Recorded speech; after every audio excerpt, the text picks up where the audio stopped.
네, 안녕하세요. 소개 말씀 감사드립니다.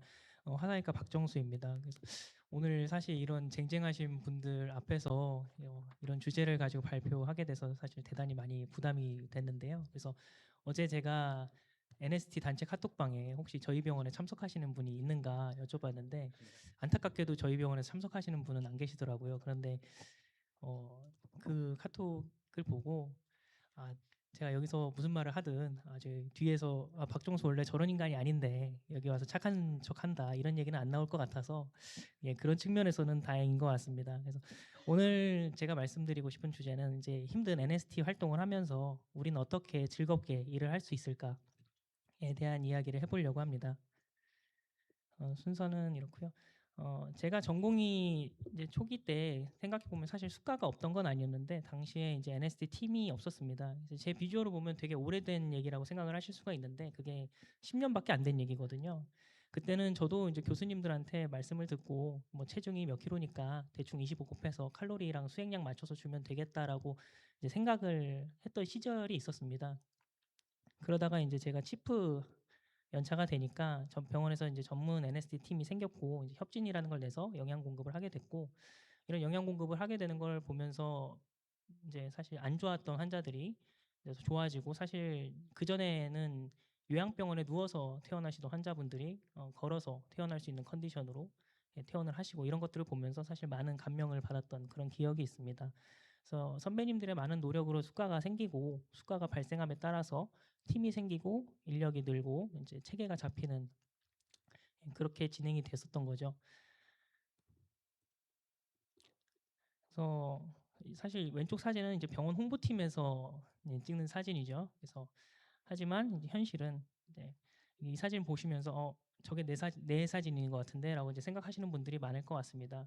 그래서 사실 행정 업무도 되게 많고 그 건수 자체가 많아서 이제 업무량이 많은 데도 있고 사실 이제 사람과의 관계가 또 많이 힘들죠. 이게 처방을 이렇게 내달라고 얘기를 했는데 주치의는 이걸 보는 건지 안 보는 건지 잘 모르겠고 처방은 이상하게 나 있고 예, 이런 경우도 좀 많은 것 같습니다.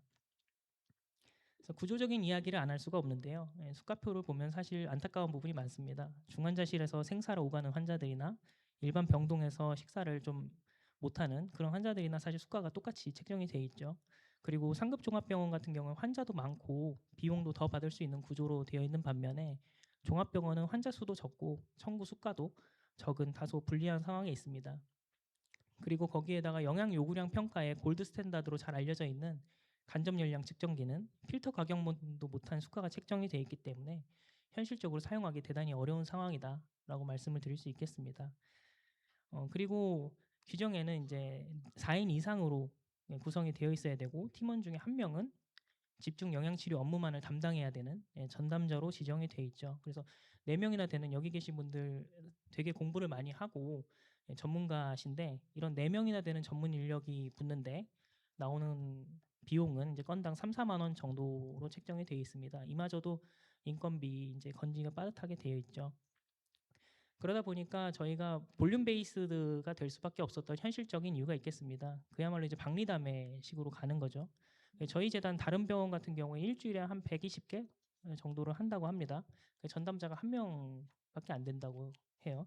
그래서 이런 상황에는 사실 현실적으로 심도 있는 토론이나 대화를 하면서 처방 협진 의뢰를 처리하기 힘듭니다. 그래서 의뢰가 들어오면 그냥 자판기처럼 어떻게 보면 자판기처럼 처방을 뱉고 체크박스, 행정적인 체크박스 채우기에 바쁜 경우도 있습니다.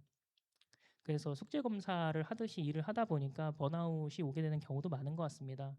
사람이 번아웃이 오는 게 일이 많아서이기도 한데 사실 마음의 소진이나 의미의 상실인 경우도 많은 것 같아요. 그래서 우리는 우리 자신에게도 그리고 병원에게도 이제 밸류를 또 증명해야 되는 예, 그런 처지에 놓여 있다고 생각을 할 수 있겠습니다. 그래서 근데 이제 제가 오늘 말씀드리고 싶은 거는 그런 밸류는 병원을 위한 게 아니라 바로 여기 계신 여러분들을 위한 겁니다. 그래서 내가 하루에 20명, 30명을 봤다라는 그런 볼륨 베이스에서 벗어나서 그 나의 전문적인 개입으로 환자가 살아서 나갔다, 환자가 좋아져서 나갔다 이런 치료자로서의 정체성을 예, 찾는 게 중요하다는 말씀을 먼저 드리고 싶습니다. 2019년 란셋에 실린 연구고요. 그래프가 복잡해 보이긴 하지만 핵심은 잘 조직된 NST와 구성원들이 사람을 살린다는 겁니다. 사망률을 줄이고 합병증을 줄일 수 있습니다. 합병증과 사망률이 감소되는 거에 더해서 총 의료비도 줄일 수가 있습니다. 그래서 NST가 환자에게 공헌을 하는 핵심 조직 중에 하나라는 겁니다. 그래서 NST가 비용이 아니라 당연하게 이루어져야 되는 투자다라고 말씀을 드릴 수 있겠고요. 그래서 우리의 목표는 단순히 수가를 창출해내고 기계적으로 정해진 알고리즘을 따라서 협진 의뢰를 철회하는 것이 아니라 환자의 생존을 향상시키고 임상적 가치를 향상시키는 그런 실무적인 조직이다라고 말씀을 드릴 수 있겠습니다. 그래서 이렇게 더 나아가기 위해서 가장 중요한 건 우리 내부에 있는 번아웃을 예방하고 극복해내야 합니다. 그래서 이 수단이 바로 학제 간 진료랑 사람 간의 관계라는 겁니다. 그렇지만 이제 보시면 아시듯이 사실 많은 임상 현장에서 아직도 다학제를 멀티디서플리너리라는 표현으로 이제 쓰고 있고 우리 현실도 사실 이에 더 가까운 것 같습니다. 그래서 이 내용 교과서에 있는 각 직군의 역할에 대한 설명인데요. 사실 이 내용은 각자의 주된 강점이 있는 업무를 이렇게 나눠 놓은 거지 우리가 실제로 딱딱 이렇게 업무를 나눠서 일을 하라는 의미는 아닙니다. 하지만 현실은 이렇게 구획을 나눠서 각자의 역할에 너무 충실하게 일을 하고 있고 다른 사람의 역할에는 다소 무관심한 것이 아닌가라는 생각을 하게 됩니다. 멀티 디서플리너리 즉 이제 다학제라고 하는 표현은 안 비벼진 비빔밥 재료라고 보시면 되겠습니다. 그릇에 담견이 있는데 비벼지진 않은 상태죠. 그래서 의사, 간호사, 약사, 영양사 선생님이 각자 서류를 통해서 자신의 역할에 대한 답을 내놓고 이제 업무가 종료되는 겁니다. 반면에 인터디서플리너리 학제 간 진료라는 것은 비벼진 비빔밥 혹은 이제 스무디에 가까운 형태라고 보시면 되겠습니다. 서로의 지식이 섞여야 되고 리더가 지시하는 것이 아니라 토론을 통해서 가상의 슈퍼 전문가가 하나 나오는 거죠. 그 슈퍼 전문가가 답을 내는 그런 형태의 진료를 학제 간 진료라고 합니다. 그래서 여기서 학제간과 다학제를 나누게 되는 가장 큰 요인이 바로 이제 리더십이라고 보시면 되겠습니다.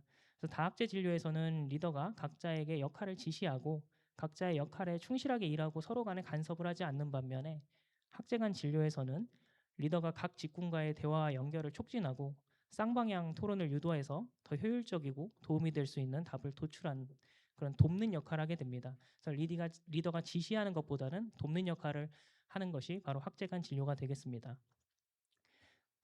그렇다면 이제 우리가 어떻게 다학제 진료에서 학제간 진료로 나아갈 수 있을까요? 그래서 앞서 말씀드렸듯이 우리나라의 수가 체계의 문제도 있겠습니다만 사실 이건 장기적으로 풀어나가야 될 숙제 같은 겁니다. 시스템을 바꾸기 이전에 우리가 준비할 수 있는 건 바로 조직 문화를 개선하는 것이라고 말씀드릴 수 있겠습니다. 이 문화라는 것은 사실 의사소통 방식, 구성원들의 정신적 안녕, 팀워크의 방식을 바꾸고 가치를 창출하는 핵심 요소라고 보시면 되겠습니다. 시스템은 토양이라고 생각을 하면 되겠고요. 이 문화는 이 토양에 뿌려지는 씨앗이라고 보면 되겠습니다. 사실 일이 이루어질 때는 두 개가 다 필요하게 되겠습니다. 그래서 이런 문화는 사실 외부로 보여지는 건 아주 작습니다. 인센티브나 사무실 환경 뭐 이런 것들도 있겠지만 사실 문화적 요소는 대부분 보이지가 않습니다. 구성원들이 어떤 비전을 공유하고 있는지 그리고 배울 수 있는 발전할 수 있는 기회가 부여되는지 그리고 리더의 권위라는 것은 어떤 것인지 그 지시는 어떤 방식으로 전달되는지 등 아주 다양한 요소가 있는데요. 제가 오늘 가장 강조드리고 싶은 부분은 물리적 거리와 소통 단절을 말씀드리고 싶습니다. 그래서 저희의 가장 큰 적이 무지, 알지 못하는 것이 아니라 가장 큰 적이 단절, 서로 간에 서로 간섭하지 않고 일을 하는 그런 형식이라고 생각을 하고요. 이렇게 각자의 영역에서 공물을 쌓아놓고 보이지 않게 그리고 다른 창고에는 관심을 꺼버리는 이런 사일로 이펙트라고 하는 건데요. 이런 단절이 가장 안 좋은 문화라고 말씀드릴 수 있겠습니다. 그래서 이런 사일로 이펙트를 부수고 팀원들의 발전을 촉진하는 데 가장 중요한 것은 가르치려 들지 말고 이끌어내는 게 가장 중요하다는 것을 인식하는 거라고 생각을 합니다. 그래서 에듀케이션이라는 표현은 티칭이 아닙니다. 에듀케이트라는 단어가 밖으로 이끌어내다라는 뜻이거든요. 그래서 개인의 역량과 재능을 발현할 수 있도록 돕는다는 얘기입니다. 그래서 그 사람 내면에 있는 장점을 이끌어내고 발전시키는 게 교육이라는 겁니다. 그래서 그러기 위해서는 가장 중요한 것이 의사소통하고 그거보다 더 중요한 것이 사람에 대한 진정한 관심이라고 할 수 있겠습니다. 이제 학습에도 7대 2대 1이라는 법칙이 있는데 말은 다 비슷합니다. 가장 효율이 떨어지는 방식이 앉아서 가르쳐 주는 거라는 겁니다. 그래서 물론 필요하긴 하죠. 신규가 와서 아직 기본적인 지식도 없다. 그럴 땐 당연히 이런 티칭이 필요하겠습니다. 하지만 최소한의 학습만 이루어지면 그 다음부터는 동료와의 상호작용하고 경험이 더 중요하다는 겁니다. 그래서 이렇게 우리가 팀원들하고 일을 하고 발전해 나가려고 할 때 가장 중요한 시각이 있는데 팀원들도 그렇고 이제 저 자신도 사실 주인 의식을 가지고 일한다는 건 사실 대단히 어렵습니다. 그래서 우리 모두 일하기가 다소 귀찮고 배우는 거는 뭔가 더 귀찮은 보통 사람이라는 부분, 팀원들이 슈퍼맨이 아니라는 거죠. 그래서 그냥 보통 사람이라는 거에 대한 인정이 먼저 수반이 돼야 되는 것 같고요. 또 비슷한 내용입니다. 그래서 이제 이나모리 가죽으로는 아주 유명한 우리나라 따진 이건희 회장 같은 분이 계신데 이분이 이제 경영을 하면서 보니까 사람은 크게 세 가지라는 겁니다. 그래서 스스로 타는 이제 자연성인 사람이 있고요. 옆에서 태우면 타는 사람이 있고요. 절대 안 타는 사람이 있다는 겁니다. 그래서 여기서 제일 많은 사람이 이제 가연성이라는 거죠. 주변 환경과 사람에게 영향을 제일 많이 받는다는 겁니다. 그래서 그 사람이 어떤 사람인지 파악을 하고 내가 먼저 잘 타오르는 자연성이 되어서 옆에 있는 대다수의 사람들을 타오르게 하는 것이 현실적인 리더십이다. 이렇게 말씀을 드릴 수 있겠습니다. 그럼 말은 되게 이제 좋은데 그럼 이제 구체적으로 어떻게 해야 되겠느냐? 라는 말씀을 드리도록 하겠습니다. 가장 중요한 건 일단 만나야 된다는 점을 강조하고 싶습니다. 그래서 카톡 단체방이나 이제 서류로 일하는 경우가 뭐 대부분은 또 안 그러실 거라고 생각은 하는데 이제 그렇게 일을 하시는 곳도 있으니까요. 그래서 그렇게 일을 하지 말고 가능하면 NST는 사실 별도의 사무실을 갖는 게 제일 좋은 것 같습니다.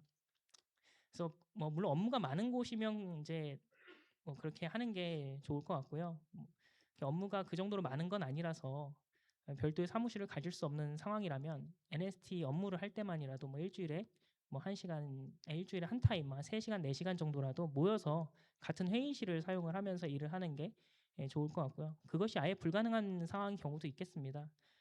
그런 상황이라면 서류 작업만 하지 말고 반드시 이제 팀 라운딩을 같이 돌면서 얘기할 수 있는 기회를 억지로라도 좀 만들어 보는 게 좋을 것 같습니다.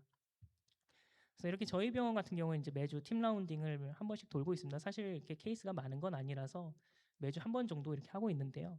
이제 이때는 컨설트를 낸 주치의도 가능하면 참석을 하도록 권장을 하고 있습니다. 이 주치의 선생님들도 대부분 영양 교육을 이수하는 사람들이고요. 이수하도록 병원에서 이수 비용도 지원을 해주고 있습니다. 그래서 기본적으로 이런 영양학적 지식이 있는 상태로 팀회전을 같이 돌면서 서로 임상적인 상황에 대해서 고민하는 거를 NS 팀에게 공유를 해주는 겁니다. 그래서 이렇게 보시면 저기 이렇게 제일 이렇게 눈에 띄는 제일 뚱뚱하게 생긴 사람이 저고요.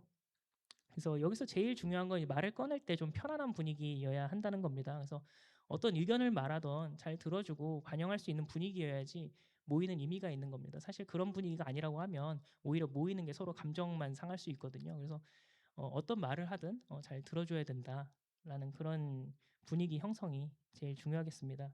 그래서 돌면서 뭐 이런 얘기를 하는 거죠. 그래서 비율이 좀 올랐는데 단백질을 줄여야 될까? 그래서 근데 이제 영양사 선생님이나 약사 선생님이 사실 데이터를 많이 보고 옵니다. 그래서 뭐 DXA를 봤더니 좀 많이 줄고 있는 것 같다. 머슬 웨이스팅이 좀 심한 것 같으니까 오히려 카타볼리즘에 의한 그런 소견일 가능성이 높고 아미노 액시드는 더 많이 주는 게 더 좋지 않겠느냐 이런 의견을 이제 제시를 합니다. 이런 식으로 이제 대화를 하면서 물론 약간 이렇게 미화된 부분이 없지 않아 있습니다. 예, 이런 이제 훨씬 이렇게 훨씬 편안한 대화체로 말을 하게 되는데요. 그래서 이런 얘기를 하면서 이제 가이드라인에 대해서 얘기를 하는 거죠. ESPN에 최근에 나온 뭐 AKI 데이터나 이런 것들을 이제 가이드라인들을 서로 공유하면서 이런 얘기들이 있더라. 그래서 한 번씩 읽어보면 좋겠다 이런 얘기를 하고요. 그래서 이런 얘기들을 공유를 하게 됩니다. 그래서 무엇보다 이런 얘기를 할 수 있는 분위기를 형성하는 데 가장 중요한 건 사실 기본적인 욕구 충족이 제일 중요한 것 같습니다. 그래서 가장 이제 중요한 욕구인 당하고 카페인 그리고 뭐 필요하다면 약간의 알코올이 될 수도 있겠죠. 그래서 이런 게 필요한 것 같고요. 그래서 NST 관련 회의를 할 때는 반드시 충분한 간식거리와 커피 이런 것들이 필요한 것 같고 반드시 이제 스태프한테 꼭 졸라가지고 저한테 꼭 카드를 받으러 오더라고요. 그래서 카드를 꼭 받아가지고 간식을 챙기고 뭐 가능하다면 회식도 자주 하는 게 좋은 것 같습니다. 그래서 또 다른 얘기를 하자면 뭐 구체적으로 몇 가지 더 말씀을 드리자면 이제 어떤 질문을 받으면 절대 비난하거나 해서는 안 되고요. 가장 중요한 게 의사소통에서 가장 중요한 게 구성원들이 의견이나 질문을 낼 때 심리적 안정감이 있어야 됩니다. 그래서 이게 제가 되게 편한 사람이어야 되는 것 같습니다. 그래서 그냥 아무 말이나 해도 얘가 뭐 공격적으로 발언한다든지 뭐 싫은 소리 한다든지 이런 사람이 되면 안 될 것 같고요. 그래서 저 자신도 이제 그게 제일 사실 어려울 때가 있습니다. 근데 이제 말을 하는 게 불편한 사람이 되어버리면 사실 그때부터는 어떤 종류의 의사소통도 잘 이루어지지 않거든요. 그래서 절대 내가 팀원들에게 불편한 사람이 되지 않도록 노력을 해야 되겠다. 그래서 요즘 들어서는 더 말은 줄이고 지갑을 열어야 된다. 예, 이런 생각을 더 많이 하게 되는 것 같습니다. 그리고 단톡방에 아무 말 없이 이제 논문을 이제 통째로 던지거나 이렇게 하면 아무도 안 읽겠죠. 그래서 읽어봤더니 이런 내용이 있더라. 예, 가볍게 정리하고 요약해주면 훨씬 더 좋겠습니다. 요새는 제미나이 같은 AI 툴들도 많이 잘 되어 있고 저도 많이 쓰고 있습니다. 그래서 정리해서 요약해달라고 하면 저보다 훨씬 잘해주거든요. 그래서 이런 내용을 이제 알고 있다가 가볍게 이제 엘리베이터에서 얘기를 한다든지 이런 식으로 얘기를 가볍게 하면 어떨까 하는 게 이제 그렇게 하는 게 훨씬 더 지식의 전파가 좀 더 빠른 것 같습니다. 그리고 전담자가 지식적으로는 제일 많이 아는 사람이 돼야 되는 것 같아요. 그래서 물론 이제 그게 사실 제일 어려운 부분이기도 하고 저 자신도 사실 그렇게 많이 안다고 보기는 어렵습니다만 이제 자세의 문제도 있다는 거죠. 그래서 PEP나 CMP 교육 모두 다 이제 주기적으로 되게 잊을만 하면 한 번씩 리마인드하는 차원에서 이제 들으러 가시면 좋을 것 같고요. 저희 학회 교과서도 개인적으로 너무 잘 만든 교과서라고 생각을 합니다. 그래서 꼭 읽어보시기를 권장을 드리고요. 그리고 다른 거는 ESPN 같은 경우는 LLL 프로그램이라는 것이 있습니다. 그래서 ESPN 회원뿐만이 아니라 모두 다 접근이 가능하고 PDF 파일들로 각 이슈들에 대해서 정리가 되게 잘 되어 있는 그런 문서들이거든요. 그래서 온라인으로 접근이 가능하기 때문에 어, 뭐 환자를 보시다가 기저질환이 있거나 조금 어려운 그런 특수한 케이스다. 예, 그런 거라고 하면 LLR 프로그램의 교육 자료에 혹시 참고할 만한 자료가 있는지 한번 살펴보면 좋을 것 같습니다. 예, 그리고 주치의랑 탁과 교수님들하고도 이제 랍보 형성도 되게 중요한데 다들 아시겠지만 아무리 협진 앤서를 잘 드려도 처방이 안 나면 말짱 도루묵이 되겠죠. 그래서 이런 NST 활동이 환자에게 도움이 된다는 그런 확신을 줘야 되겠고 그러려면 사실 뭐 여러 가지 논문이나 데이터로 탁과 교수님들을 설득하는 그런 노력도 필요하겠습니다만 제가 이재명 교수님께 들은 얘기인데 학술대회 때 자장으로 참석을 하시면 인식이 많이 바뀌신다는 그런 말씀을 하시더라고요. 그래서 혹시라도 영양위원회에 공석이 있거나 없으면 만들어서라도 제일 말을 안 듣는 과 교수님을 한 분 정도 위원으로 좀 부탁을 드리면 자리가 사람을 만든다는 얘기도 있기 때문에 관심을 또 저절로 갖게 하는 그런 예, 그런 촉매제가 될 수 있을 것 같습니다.